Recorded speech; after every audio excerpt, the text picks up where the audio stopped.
Olá, meus caros. Vamos tratar na aula de hoje sobre um tema muito interessante, versando sobre o processo de execução, que é acerca dos bens impenhoráveis.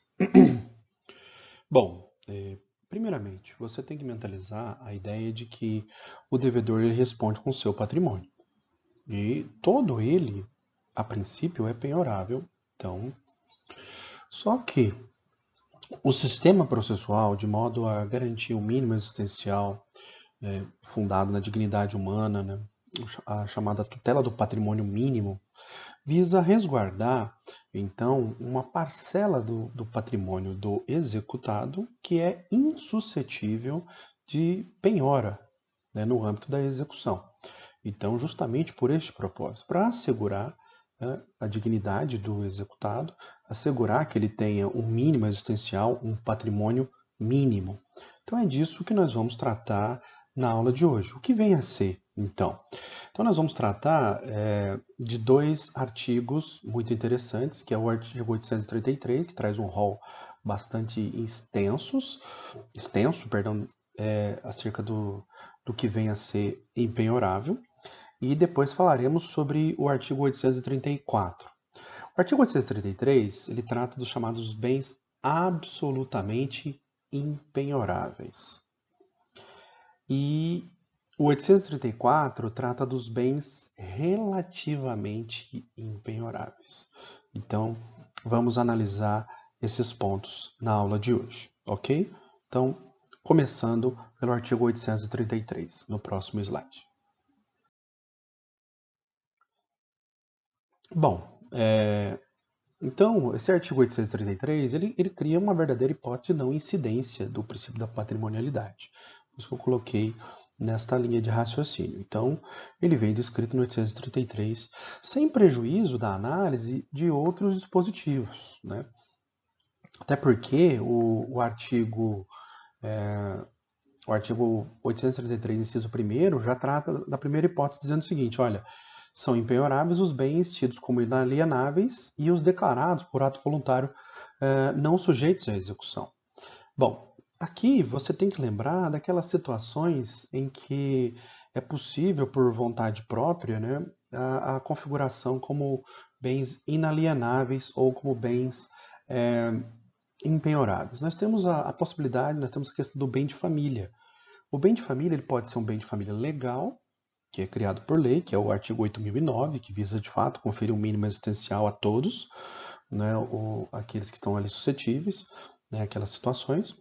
Então, o bem único, né, da morada, da entidade familiar. E o STJ tem até um entendimento muito interessante, falando que a entidade familiar engloba até o celibatário, né, aquele que decide morar sozinho. Mas o que importa aqui é o bem de família voluntário, que é aquele bem de família criado pela entidade familiar, destacando ali 1/3 do seu patrimônio e constituindo um bem de família. Então eu vou deixar para fazer uma análise sobre isso no final dessa explanação, ou se não der tempo, eu vou fazer uma aula à parte falando sobre bem de família. Tá? E aí nós falaremos do bem de família legal e o bem de família convencional. Tem a outra hipótese também, no caso do testamento, é possível, né, que se grave com a cláusula de inalienabilidade do bem testado. E sendo inalienável, ele também apresenta a cláusula de impenhorabilidade, por imperativo do Código Civil. Então, essas são algumas situações que estaria abrangido aqui pelo âmbito de atuação do inciso 1º, né, do artigo 833. Então, são impenhoráveis os bens inalienáveis e os declarados por atos voluntários não sujeitos à execução. Então, lembre-se dessas hipóteses que eu acabei de narrar. Nós temos ainda, olha só o inciso 2º, os bens móveis, os pertences e utilidades domésticas que guarnecem a residência do executado, salvos de elevado valor. Então, ou os que ultrapassam as necessidades comuns correspondentes ao médio padrão de vida. Bom, aqui nós temos uma série de situações muito interessantes, como a geladeira, televisão, né, forno de micro-ondas. Então, nós temos vários precedentes do STJ considerando os bens móveis que guarnecem a residência do executado como sendo impenhoráveis.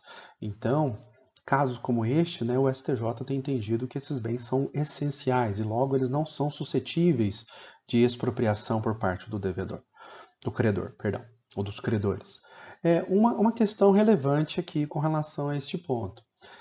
Se o devedor ele apresentar bens duplicados, por exemplo, duas geladeiras, duas TVs, né, que é bastante comum isso acontecer, o que estará cobertado pela impenhorabilidade é o bem de menor valor. Então, se você tem lá uma televisão de 50 polegadas, né, e outra de 32, a de 32 é que é impenhorável. Eu até brinco com os meus alunos dizendo o seguinte: aquela TVzinha de tubo que está lá na cozinha, né, ela é impenhorável.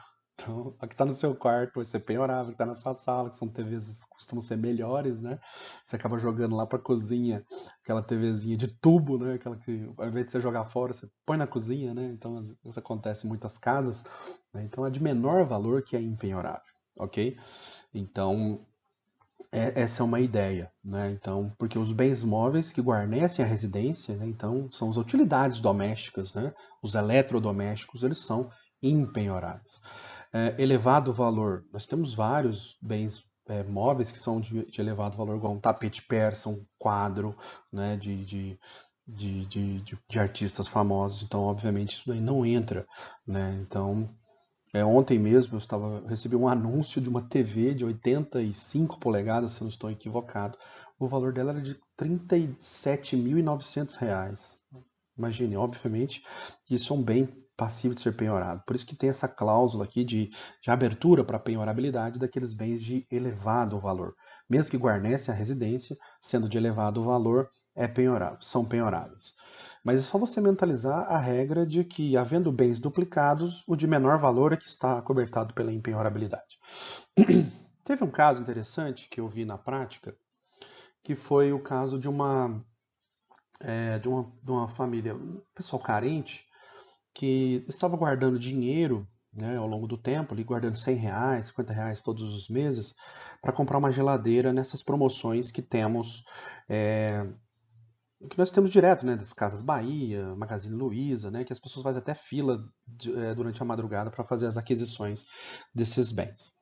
Então, ia acontecer um caso como esse, um caso muito interessante. Uma família carente foi lá e, a duras penas, né, economizando, foi lá e comprou uma geladeira muito boa, né, dessas padrão A, né, de consumo, né, então, e que fazia com que o consumo daquela residência caísse substancialmente, se comparado com a geladeira velha, né? Então, tinha lá a geladeira velha com consumo excessivo e a geladeira nova com consumo com valor alto, né, considerado, né, mas tinha sido comprado, né, nessas condições que eu disse para vocês. Então, olha que interessante. O caso, né, que um amigo meu advogado me consultou foi justamente sobre isso. Tava lá os bens duplicados, a geladeira velha e a geladeira nova, e por esta regra que nós falamos, a geladeira nova, comprada a duras penas, com consumo de energia muito bom, né? Essa geladeira que deveria ser penhorada, né? Só que aí, olha aí a questão da argumentação jurídica que você deve trabalhar. Qual o propósito dessa norma? É a proteção da dignidade do executado. Então, imagine o seguinte, com a geladeira velha, o consumo de energia fica muito alto, muito elevado, o que também afeta o padrão de vida do executado. Então, é possível você argumentar aí, nesse tipo de situação, que mesmo havendo bem duplicado, deveria ser mantida a impenhorabilidade da geladeira nova, justamente porque isso afeta o consumo de energia. Se fosse mantido a geladeira velha, o consumo de energia ficaria impraticável para aquela família. E ao passo que na geladeira nova, né, aí o contexto, né, da forma como ela foi adquirida, ela mantém padrões razoáveis, pagáveis, né, no que tange ao consumo de energia. O que preponderaria então? Né? Então essa foi uma argumentação jurídica que esse amigo meu trabalhou, né, na ideia que nós trocamos, e deu certo. O magistrado acolheu a ideia de impenhorabilidade do bem duplicado, da geladeira mais nova, justamente tendo em conta essa questão do consumo de energia, né? Então, olha só, nós estamos falando de impenhorabilidade absoluta, mas que apresenta critérios relativos, né? É curioso, o direito tem dessas coisas, né? Então, é só você mentalizar essa regra que nós falamos dos bens duplicados, os bens de elevado valor e que são suscetíveis de penhorabilidade. E a todo momento, né, o STJ tem ampliado, né, esse leque de bens tidos como impenhoráveis. Por exemplo, DVD, né, agora nós estamos na época do streaming, né, de Netflix, de Amazon Prime, de HBO Go, então talvez o DVD, o Blu-ray, né, como a gente falava antes, talvez tenha caído em desuso. Mas há precedentes também nesse sentido, ok? Então, eu vou preparar uma aula só de precedentes do STJ para a gente complementar esta análise nossa aqui, ok? Então, aqui é mais um aparato geral e depois eu vou gravar uma aula trazendo os precedentes mais atuais do STJ com relação à análise desse artigo 833, que é interessante, que é importante para vocês. Bom, a outra, também na mesma linha de raciocínio, só que voltada para o vestuário, né? A roupa que você veste, ela é impenhorável. É claro que aquelas de elevado valor, né, são suscetíveis de penhorabilidade. Você tem lá um terno, né, um terno de R$ 5.000, um terno Armani, né, um terno Hermenegildo Zenha, né, que é caro. Então, são questões então, que você precisa também levar a mesma lógica de raciocínio, né? Então, via de regra, todo o vestuário, né? Ou seja, o guarda-roupa é intocável, a não ser que você tenha ali peças de elevado valor, igual as mulheres também têm aquelas bolsas caríssimas da Vitor Hugo, né? Então, os homens, né, com relação a esses ternos que eu mencionei, então assim como é a vida, né, também as roupas são. Nós temos roupas baratas e temos roupas caríssimas, né? Então, essas roupas tidas como caríssimas, de marca, que de fato têm elevado valor, elas são suscetíveis de serem penhoradas, tá? Mas é bem relativo, né? Se antigamente você tinha uma camisa da Adidas ou da Nike, era considerado uma ostentação. Hoje é bastante comum, aliás, até você nem sabe o que é verdadeiro, o que é falso. Então, é importante você também se atentar a esses detalhes da realidade, não é? Para você argumentar ali, alegando uma eventual impenhorabilidade em prol dos interesses que você esteja defendendo. Bom, esse outro, né, o inciso 4º, é um dos mais interessantes e polêmicos também, porque nós temos visto, segundo a jurisprudência do STJ, algumas relativizações, né? A meu ver, relativizações indevidas.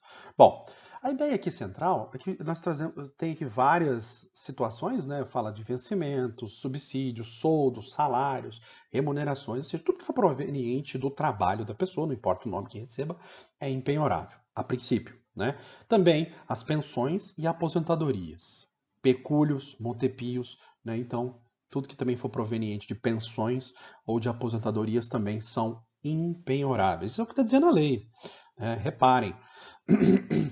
Então,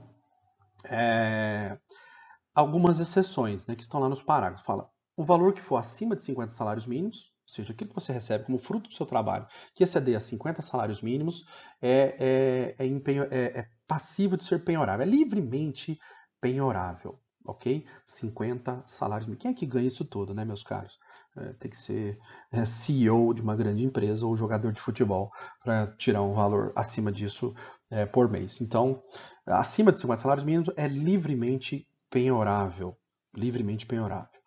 Agora, abaixo disso, a princípio é impenhorável. A outra exceção, que é a que todo mundo conhece, é a da pensão alimentícia. Então, se o credor for um credor de alimentos, é possível a penhora do salário, remuneração, né, aposentadoria.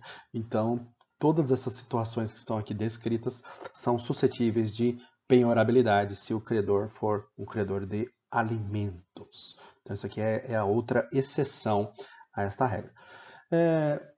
O problema que a gente vislumbra aqui é que eu acabei abrindo aqui mais situações do que deveria. Desbarrei aqui no mouse. Mas enfim, eu vou deixar aí, que não tem como voltar. Então, o que você tem que mentalizar é o seguinte, aí vai ser a importância da gente trazer alguns precedentes do STJ com relação a isso. Nós tivemos julgado, já falando, o STJ falando o seguinte, olha, é possível a penhora de 10%, eu já vi até de 15% da penhora do salário, da remuneração, desde que não demonstrado prejuízo, né? Desde que não causando prejuízo, é possível a penhora de 10, 15% do salário. Fora dessas hipóteses. Quais hipóteses? Essa de alimentos. Essa dos acima de 50 salários mínimos. Então, caso envolvendo dívidas bancárias, né? Pró-banco, né? Então, por isso que eu vou trazer os precedentes aí para a gente analisar depois. Mas há precedentes relativizando isso. Eu entendo que isso aí foi um ativismo da STJ. A lei, como se diz, é clara com relação a isso, falando que é insuscetível de penhora, porque nós estamos falando de valores que visam a subsistência da pessoa. Então, é totalmente descabido fazer esse tipo de abertura, né, sendo que a lei não permite. As palavras têm significantes e significados, então nós não conseguimos extrair dali qualquer outra situação que não esteja prevista ali. Aqui nós temos que ser positivistas, né, positivista legalista. Então, como nós estamos falando de restrição a direitos fundamentais, que é direito do devedor, nós temos que fazer uma interpretação restritiva. O que é interpretação restritiva? É aquela que você faz a análise literal, interpretação gramatical. Então, pela análise do inciso 4º, não permite qualquer outra expropriação que não sejam essas. Então, mas é um problema que a gente se depara no dia a dia, né? A lei fala uma coisa e os tribunais entenderem outra. Então, esse é um mal-estar que nos acompanha e vai nos acompanhar a todo momento. Bom, continuando aqui, né? Como eu já abri, o inciso 5º, né? Fala livros, máquinas, ferramentas, utensílios, instrumentos ou outros bens móveis necessários ou, olha aqui o detalhe, úteis ao exercício da profissão do executado. Então, olha só, você vai ter que fazer então aqui uma análise, é o seguinte, o executado ele faz o quê? Ele trabalha com o quê? Ah, não, ele é advogado. Opa, advogado precisa de computador, esse aí que você está assistindo. Ele vai precisar de mesa, vai precisar de cadeira, vai precisar de impressora. Isso é útil para o desenvolvimento. Aliás, não é útil, é necessário, né, para o desenvolvimento da atividade dele. Livros. Eu até brinco com os meus alunos, pode comprar livro à vontade. Porque para a nossa profissão, os livros são essenciais. Ainda que não fosse, é útil. Né? Então, isso faz com que os bens sejam empenhorados. Então, qualquer bem necessário ou útil ao exercício de qualquer profissão. Qualquer profissão. Então, você vai ter que analisar a profissão do executado para saber o âmbito de atuação, então, desta empenhorabilidade. Ok? Então, basta a utilidade do bem. Então, nós temos aqui precedentes do STJ falando disso, né, para que ele seja considerado empenhorável. Basta que ele seja útil, então, para o desenvolvimento. Então, por exemplo, meu celular, obviamente, ele é mais do que útil, ele é imprescindível, né, hoje em dia. Né? Tem precedentes do STJ que eu acho curioso, falando o seguinte, olha, os bens que guarnecem o escritório de advocacia são empenhoráveis. Mas a sala do advogado, ou a casa onde o advogado está instalado, se for casa própria dele próprio, ou sala própria, a sala é penhorável. Eu acho interessante esses tipos de entendimentos, né? Então, quem pode o mais não pode o menos, né? Então, é curioso esse tipo de entendimento. Então, é do STJ isso que eu estou dizendo, né? Então,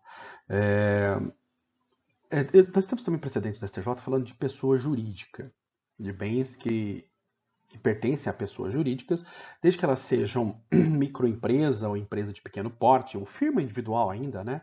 É possível que você alegue a impenhorabilidade daqueles bens que pertencem à microempresa ou empresa de pequeno porte ou firma individual. Por exemplo, eu lembro de um caso muito interessante, por exemplo, uma franquia do Subway, né? Nós temos lá aquele forno lá onde ficam os pães, tem o outro que faz o esquenta, né, do micro-ondas lá especial deles. Tudo aquilo é empenhorável. Mesmo pertencendo a uma pessoa jurídica, como é microempresa, empresa de pequeno porte ou firma individual, é imprescindível para o exercício daquela atividade. Né? Sem o quê? Sem aqueles fornos, sem aqueles lugares de armazenar os pães, é imprescindível, não tem como. Né? Ou aquele vidro da frente ali, onde ficam os ingredientes, é tudo empenhorável.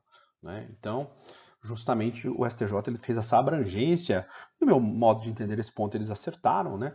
para abranger também ou abarcar o desenvolvimento da atividade de microempresa ou empresa de pequeno porte, ok? E também as chamadas firmas individuais. Outro precedente que eu acho interessante que é a questão do albergue, né, o pensionato, que geralmente também são pequenas empresas, uma empresa de pequeno porte, né? Isso quando não for tiver na informalidade. Então o STJ também tem precedente falando da impenhorabilidade do imóvel destinado a esse tipo de atividade. E máquina de costura também há precedentes do STJ nesse sentido, para essas pequenas tecelagens, né? Então, micro-ônibus, né, ou essas vans, né, então também tudo tido como impenhorável, porque é imprescindível para o desenvolvimento da atividade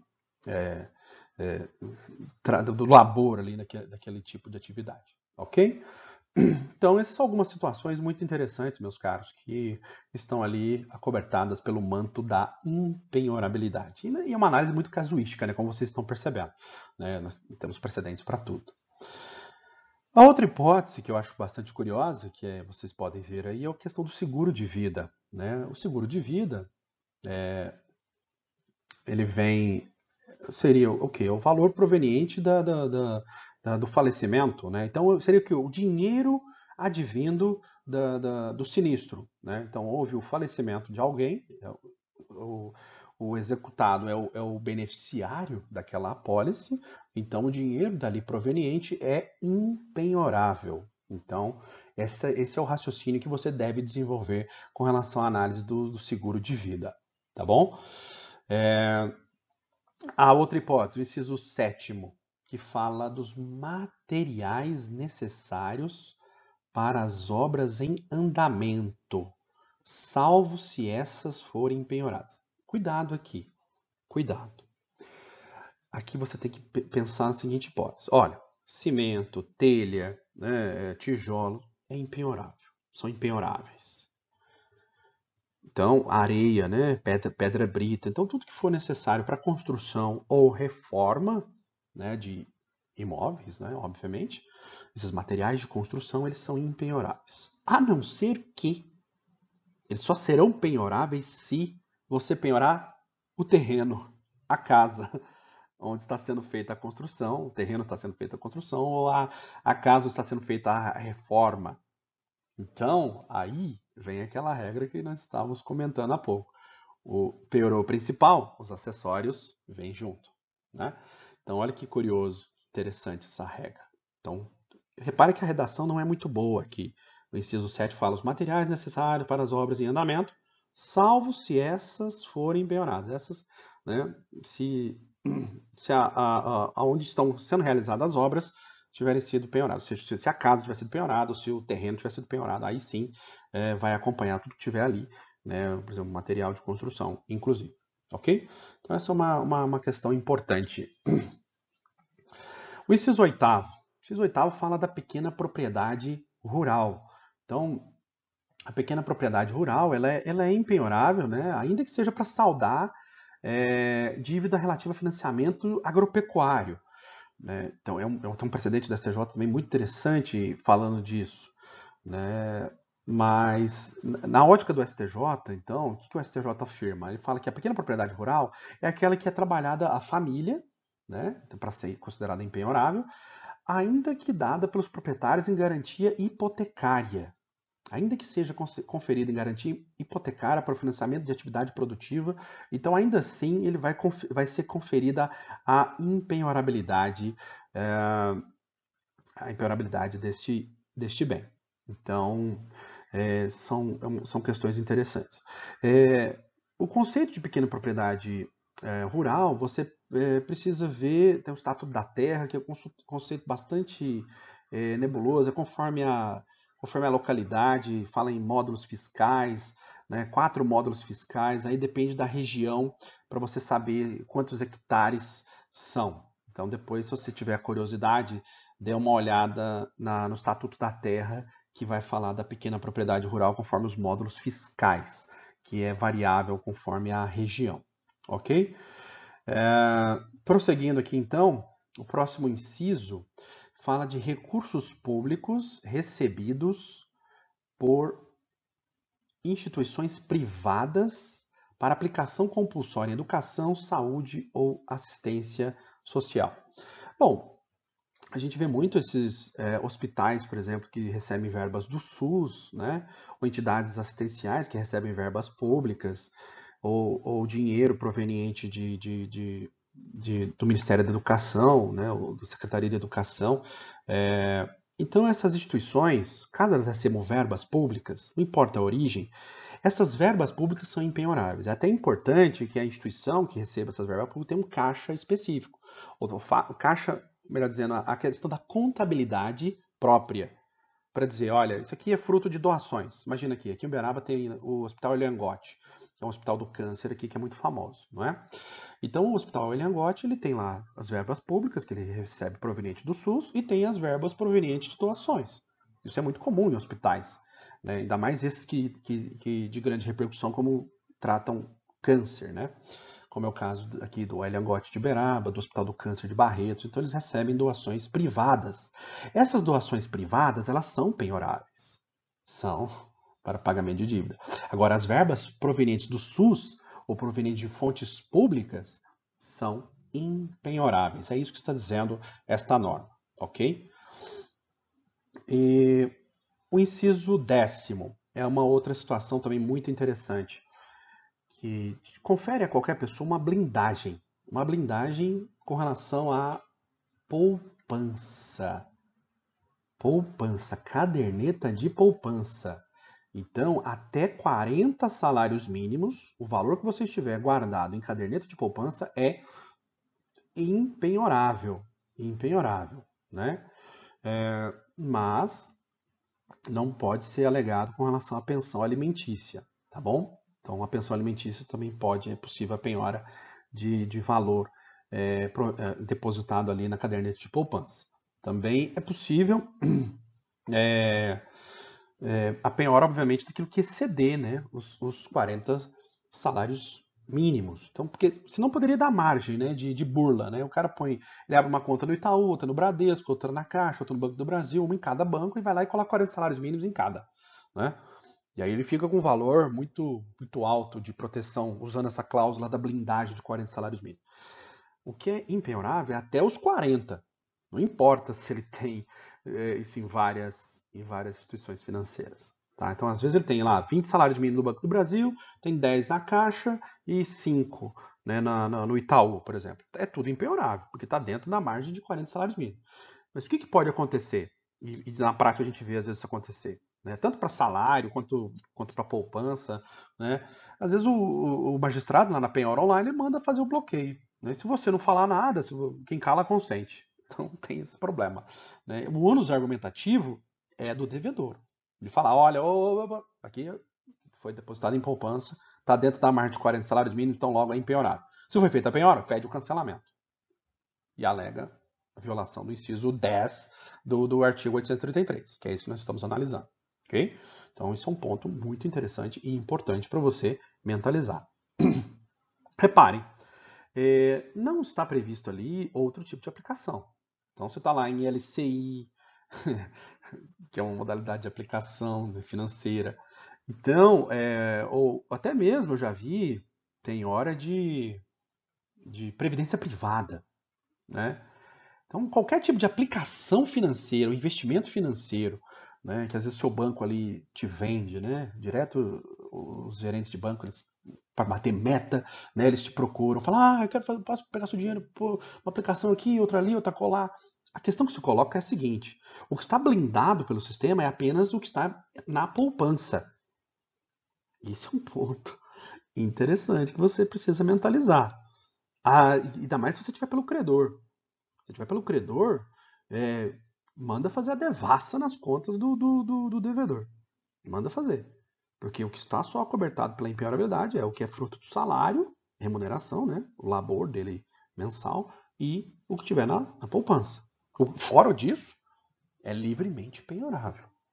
Porque lembra que nós falamos. Nós estamos falando de norma restritiva. E norma restritiva a gente faz interpretação literal, gramatical. Aqui o dispositivo só falou poupança. Não falou outro tipo de modalidade. Se não falou, manda penhorar. Pede para penhorar. Vai que cola.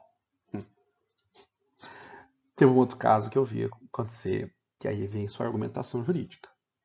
Olha só, aí, né, nós temos margem de argumentação.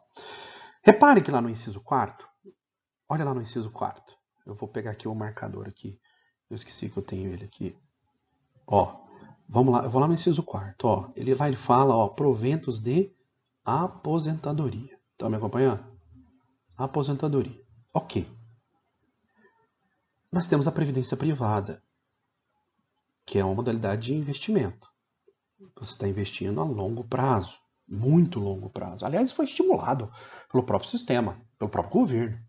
A criação do sistema de previdência privada foi justamente por isso, para dar aquela achatada, né, no salário de benefício, né, que é tetado, né, tem um teto, né, que é 5 mil e pouco, né, acho que já está quase 6 mil, não sei, estou desatualizado com relação a isso, eu não lido na área previdenciária, mas ele tem um teto. E aí o que eles estimularam? Mandaram criar, regular por lei, estimulado a questão da previdência privada. Então, para que você não tenha a perda dos seus ganhos mensais quando você for se aposentar. Então, a previdência privada é quase um caminho sem volta. É quase que algo que é imprescindível para qualquer pessoa que não queira ver cair o seu padrão de vida. Então, meus caros, nessa linha de raciocínio, né, a lei disse menos do que deveria. Se a lei protege os proventos de aposentadoria, não falou se a aposentadoria é pública ou privada. Então, meus caros, peça para aplicar, analogicamente. Caso a previdência privada do seu cliente, ou sua própria, né? Não sei, situação que você vai estar, né? Tiver sido penhorada, peça para aplicar analogicamente o inciso 4º, que ali fala proventos de aposentadoria, não fala a origem, se é pública, por exemplo, do INSS, o regime próprio, ou se é da esfera privada, né, que é aquela dos bancos, fomentada pelos bancos. Então, olha que interessante, uma linha de raciocínio importante para você criar uma blindagem patrimonial. Ok? Continuando. Então, aqui, esse inciso 11 é na mesma linha de raciocínio daquilo que nós falamos aqui, ó, do inciso 9º, né? Só que lá no inciso 9º nós falamos lá dos recursos públicos da saúde, educação e assistência. Aqui é do fundo partidário, dos partidos políticos. Porque os partidos políticos também têm o fundo partidário, que está sempre em polêmica aí, no caso do coronavírus lá, estão falando aqui do fundo partidário que fosse para o combate ao coronavírus e tal. Parece que os políticos não querem abrir mão desse dinheiro, que é bilhões, são bilhões, né, para bancar as eleições, né, que se avizinham aí, como a eleição municipal, que está por vir. Mas eles também têm fundos provenientes de doações privadas. Aí que está o ponto. De fundo partidário, como é natureza pública, é impenhorável. Os de doações privadas são passíveis de serem penhorados. Então essa é uma regra que foi inserida aqui para protegê-los, né? Para proteger os partidos políticos. São eles mesmos que criam as regras, mas tem a mesma lógica do inciso 9º que nós já comentamos. Ok? Então, mentalize essa ideia. E para a gente terminar, os créditos oriundos de alienação de unidades imobiliárias, sob o regime de incorporação imobiliária, vinculados à execução da obra. Isso aqui é aquele caso que aconteceu há alguns anos da Incol, né? A Incol ela pegava o dinheiro dos adquirentes e pegava esse dinheiro e investia em outras obras. Né? Pegava aqui o dinheiro de Uberaba, investia lá em Goiânia, depois de Goiânia investia lá em São Paulo, né? E possibilitava, então, também, tendo em vista as dívidas que eram contraídas, a livre penhorabilidade do dinheiro que estivesse em caixa dessas empresas. Então, agora, além de ser proibido esse reinvestimento, o dinheiro daqui ser investido em outro lugar, né? Ou seja, o dinheiro que aqui é oferido deve ser investido na obra, no local da obra, e então eles também têm que cuidar de uma contabilidade própria. Essa contabilidade, então, tem que constar justamente esse dinheiro oriundo das alienações das unidades imobiliárias, ou seja, dos apartamentos que forem vendidos. Então, tem que constar na contabilidade própria. E esse dinheiro dos adquirentes, esse dinheiro é impenhorável. Porque senão a obra vai parar, né? E quem vai ser lesado serão os adquirentes. Então, nós vamos ter aquele mesmo efeito quebra, né? Aquele mesmo efeito falência, né? da Incol, que gerou vários prejudicados, né? Que são os adquirentes desses apartamentos, né? Que depois não conseguem concluir a obra e são lesados. Então, meus caros, esta regra ela foi criada justamente para proteger os consumidores que adquirem dessas unidades imobiliárias, ok? Então, é isso. Essas são as hipóteses de impenhorabilidade. Pelo adiantar da hora, já deu 35 minutos, eu vou encerrar por aqui e depois eu vou gravar um outro vídeo, uma parte 2, trazendo esses entendimentos jurisprudenciais que eu mencionei para vocês, né, para a gente analisar, e vou falar da impenhorabilidade relativa. Só para você constar, né, para você não ficar sem a informação, a impenhorabilidade relativa, ela está prevista no artigo 134 e ela fala o seguinte, olha, se faltar não tiver faltando outros bens passíveis de serem penhorados, na falta de qualquer outros bens, é possível a penhora dos frutos e rendimentos. Frutos e rendimentos. Por exemplo, você tem um aluguel, né, tem algo que renda, né, mensalmente, né, valores. Então, se ele não tiver qualquer outro bem passível de ser penhorado, o artigo 834 permite a penhora de rendimentos, como o caso de aluguéis, né, ou aluguéis. Mas, percebam, tem que ser na falta de outros bens. Então, primeiro tem que ser feita essa investigação acerca de qual patrimônio é disponível, né? Tem que fazer essa busca, essa varredura, né, no patrimônio livre desembaraçado, e inexistindo bens passíveis de serem penhorados. Então, aí vamos ir verificando que tem bens que geram frutos, né? Então, aí se permite a penhorabilidade desses bens. Então, é uma questão interessante. Por exemplo, tem uma amiga que ela tem uma casa grande, ela mudou para uma casa menor, porque os filhos foram fazer universidade fora, né, e tal, e ela tem uma casa muito grande, e ela acabou alugando essa casa. E a pessoa que alugou, ela instalou ali uma pensão, né? Então, olha que interessante. Ela aluga os quartos da casa, né? Então, imagina que ela não tem outros bens passíveis de serem penhorados, mas ela tem ali o rendimento do aluguel desses quartos, né? Então, é possível a penhora em tese, né? Mas é possível uma contra-argumentação falando o seguinte, olha, isso aqui cai no inciso 4º, né? Para a sobrevivência da pessoa, né? Então, percebam o caráter relativo disso, tá bom? Então, nós voltaremos numa parte 2 para a gente aprofundar um pouco mais esse estudo. Para essa análise preliminar está ótimo. Muito obrigado e até a próxima.